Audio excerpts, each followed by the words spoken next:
अस्सलाम वालेकुम viewers, welcome back to my YouTube channel daily tips with Asma. Bahadur नाम का शुमार लड़कों के नामों में होता है। बहादुर एक इस्लामी नाम है। बहादुर नाम की इब्तदाई तारीख अरबी ज़बान से निकलती है। बहादुर नाम के लड़कों के लिए खुशकिस्मत नंबर 5 माना जाता है। बहादुर नाम का मतलब है ताकतवर, दिलेर और निडर। खुशकिस्मत दिनों के हिसाब से इतवार और मंगल का दिन शामिल है।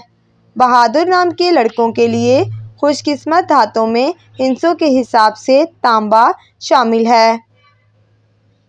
बहादुर नाम का शुमार इंटरनेट पर सबसे ज़्यादा सर्च होने वाले नामों में से होता है। बहादुर नाम के अफराद के लिए मुआफिक रंगों में सुर्ख, जंगनुमा और सब्ज़ रंग शामिल है। बहादुर नाम के अफराद के लिए मुआफिक पत्थरों में पुखराज पत्थर शामिल है। फ्रेंड्स, अगर आप अपने नाम का मतलब जानना चाहते हैं तो कमेंट बॉक्स में अपना नाम लिखें। इंशाअल्लाह हम आपके नाम की वीडियो ज़रूर बनाएंगे। Thanks for watching. अल्लाह हाफिज़।